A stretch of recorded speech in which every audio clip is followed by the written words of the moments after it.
ዓለም በታሪኳ ካሰለፈቻቸው መሪዎች ሁሉ ፍትህ ሲነሳ ስማቸው ቀድሞ የሚጠራው እርሳቸው ናቸው። ስማቸው ሲነሳ የፋርስና የሮም ነገስታት በቤተ መንግስታቸው ይንቀጠቀጡ ነበር። እርሳቸው ግን ሌሊት በመዲና መንገዶች ላይ እንደ ተራ ሰው ብቻቸውን ይዞራሉ።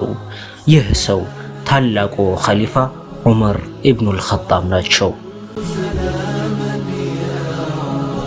ዛሬ አንድ ልብ የሚነካና የፍትህን ጥግ የሚያሳይ ድንቅ ታሪካቸውን እናያለን።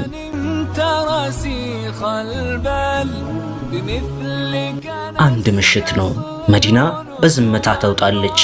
ዑመር ረዲየላሁ አንሁ ከረዳታቸው አስላም ጋር ሆነው የህዝቡን ሁኔታ ለመቃኘት በከተማዋ ዳርቻ እየተዘዋወሩ ነው። በድንገት ከሩቅ የሚቀጣጠል እሳት ተመለከቱ።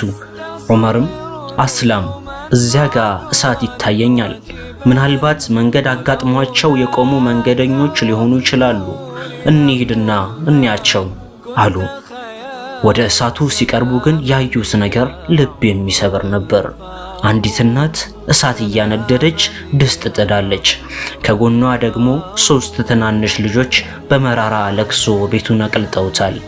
ዑመርም ቀረብ ብለው ሰላም ለእናንተ ይሁን የአላህ ባሪያዎች ካሉ በኋላ ጠየቁ፣ እነዚህ ልጆች ለምንድን የሚያለቅሱት? እናቲቱም ቀና ሳትል በረሃብ ነው ስትል መለሰችላቸው። ዑመርም ግራ በመጋባት ታዲያ ድስት ውስጥ ያለው ምንድን ነው አሏት። እናቲቱ የመለሰችው መልስ ዑመርን መሬት ላይ አስቀመጣቸው። ድስት ውስጥ ያለው ድንጋይና ውሃ ነው። ልጆቼን ምግብ እየበሰለ ነው ብዬ ለማታለልና እንዲተኙ ለማድረግ ነው ድንጋዩን የምቀቅለው። አላህ በዑመርና በእኔ መካከል ይፍረድ አለች። ዑመር ረዲየላሁ አንሁ በድንጋጤ ተናወጡ።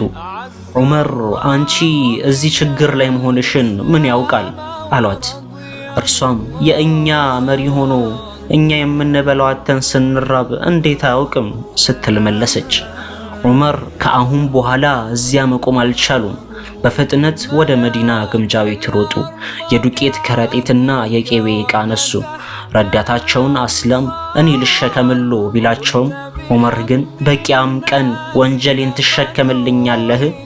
በፍጹም አትችልም ብለው ራሳቸው ተሸክመው ወደ ሴቲቱ ተመለሱ። ዑመር ረዲየላሁ አንሁ በገዛ እጃቸው ዱቄቱን በጥብጠው እሳቱን ነፍተው ምግብ አዘጋጁ። ጪሱ ጢማቸውን ያርስ ነበር። ልጆቹ እስኪጠግቡ ድረስ አበሏቸው።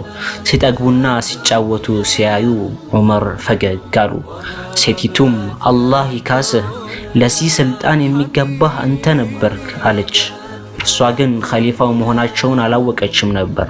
በማግስቱ ሴቲቱ ወደ ኸሊፋው ቢሮ ስትመጣ ትላንት ምግብ ያበላት ሰው ራሱ ኸሊፋው ዑመር ሆኖ አገኘችው። ዑመር ኢብኑል ኸጣብ ፍትህን በተግባር የኖሩት እንዲህ ነበር። ሰላም በርሱ ላይ ይሁን ያ አሚረል ሙእሚኒን።